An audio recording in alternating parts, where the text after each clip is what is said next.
It's February, so you know what that means. Football season is over and the Chiefs are Super Bowl champs. Hello and welcome back to Penn State Sports Night. I'm Sommer Thomas alongside Evan Lasek and Logan Bourandas, here to discuss some of the best and the worst plays of Super Bowl 54. Now, Logan, let's start with Jimmy G. He was one of the best quarterbacks this season, but during the Super Bowl, he definitely fell short of his expectations and made some crucial mistakes that made it really difficult for the 49ers to win. So can you talk about some of those plays? Yeah, I'm probably going to take a lot of heat for this because, Evan, as you know, on last week's segment for Super Bowl, I had the 49ers winning by a blowout margin. And partially because I expected Jimmy Garoppolo to kind of take over and be that quarterback we expected to take the next leap and be a Super Bowl champion. But he had some plays, a lot of plays, where he just made a lot of bad reads. Was very conservative throughout the latter half of the game. Just made some cautious plays that ended up costing the Niners the Super Bowl. And we all expected that when, or a lot of 49er fans expected that if the game were to rely on Jimmy Garoppolo, he showed it in the regular season. He showed it in the regular season, and we all expected he would take over. He just couldn't do it, and he made a really bad overthrow to Emmanuel Sanders, kind of cost the Niners the game eventually, but just not the performance we expected from Jimmy Garoppolo.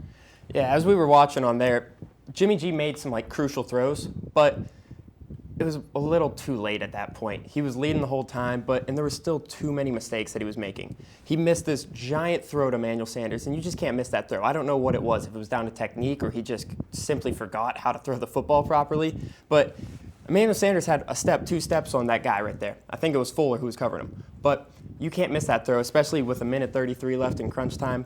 So this game's got to fall on the shoulders of Jimmy G, and he just couldn't hold it. Now let's talk a little bit about Pat Mahomes, Super Bowl MVP. He had a really up and down game, but it was in that fourth quarter that he earned that MVP spot. So can you talk about some of the great plays that he made that gave the Chiefs the win, and also maybe a couple of the mistakes that he made that made his performance so iffy? Yeah, of course. Pat Mahomes had a great game, truly a Super Bowl MVP performance. Right here, he's going to air it out deep to Sammy Watkins. This was his first deep ball of the day. Watkins hit him perfectly, only where he could catch it, and that was just a perfect throw. He's able to step up in the pocket, barely avoid Joe or Nick Bosa, and throw it. Now, he had to muscle that one through, but he still got it through. That's the power of Patrick Mahomes. Next play here, it's just amazing what this man can do on the feet. Pockets collapsing, does not feel pressure at all. He knows exactly where everybody is, completely calm. Watkins gets open, hits him very easily for the first down.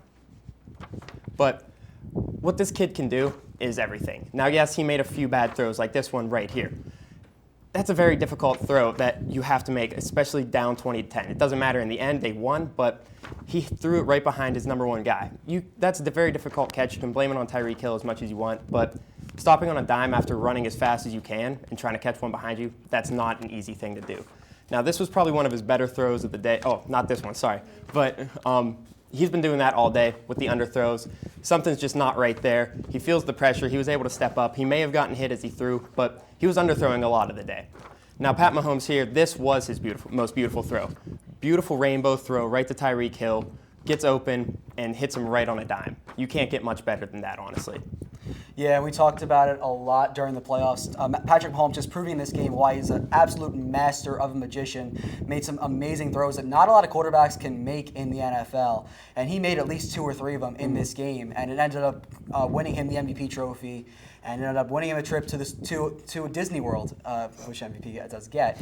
And ended up getting the Chiefs their first Super Bowl in over 50 years. And the 49ers knew that they were going to have to prepare for the elusiveness that Patrick Mahomes can bring. And when the game mattered most, they just couldn't do it. And a lot of credit goes to Patrick Mahomes. I told y'all last week, Big Red was hungry, and he just got his meal. So now let's kind of switch gears. Let's talk about the 49ers defense. Now, they put a lot of pressure on Pat Mahomes for a majority of the game. But the pressure started to fall off in the fourth quarter, and that's why the Chiefs kind of came back. So can you guys talk about some of the blitzes that the 49ers are bringing to the table that made the Chiefs' offense so hard to get going for most of the game? Yeah, and through 3 quarters of that game, the 49ers were actually able to apply a lot of pressure on Patrick Mahomes. Couldn't really get going until about 10 minutes left in the game, but just couldn't stop Damian Williams, the Chiefs relied on the run a big part of that game, and just the secondary kind of broke down when it mattered most. Richard Sherman got burned a couple times by Sammy Watkins, but through most of that game, you could say the 49ers had a pretty solid defensive performance, just not enough to get the ring in this one. Yeah, as you're seeing right here, they did a great job getting to Pat Mahomes. Nick Bosa is, of course, knocking that one away. Could we, of course, go back to that interception he threw? I thought he had it, but could we rewind that? Yeah, there we go. But Pat Mahomes, of course, he clean pocket. They're double teaming, almost triple teaming Nick Bosa. Finally gives him a good pocket, and he just thinks he can outmuscle that throw. He's been doing it all year. He's got the arm strength. He knows he does, but that was just a bad read. That was a very bad read for him there, and that's a crucial interception. But Nick Bosa was lined up in the 9 technique, the 7 technique, and the only way they were really stopping him there was when they brought a tight end over. Richard Sherman, of course, burned all day. I don't know if he's washed up or if it's just the skill of the receivers, but he got beat a lot. I think it's a combination of sort of the speed of Sammy Watkins and Tyreek Hill, and then also the fact that he's not a man-to-man corner. Zone is definitely his forte. Now, let's talk a little bit more about the Chiefs' run game. Now, as you said, Damian Williams was on fire for most of the game. The Chiefs' run game was kind of the one thing that was going right during those couple quarters where they just weren't scoring much or scoring at all. So how big of a role did the Chiefs' run game play in this game? Well, as you've seen, you saw it all game, Williams had 17 carries for 104 yards, two total touchdowns, 1 through the air. But that right there, that's just a simple A-gap right there.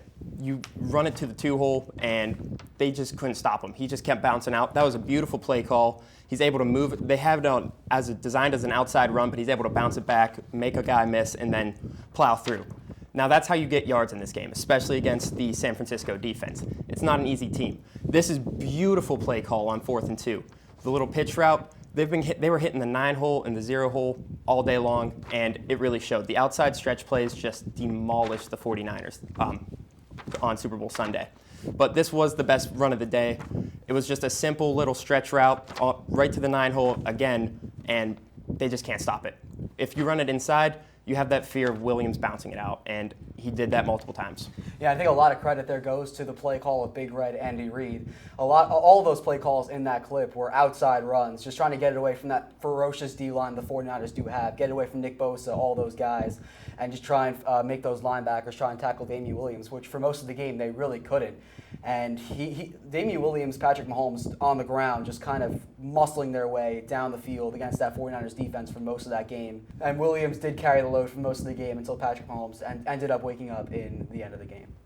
Well, it was great looking back at Super Bowl 54, but unfortunately the season is over. So that'll do it for our 2019 NFL season coverage on Penn State Sports Night.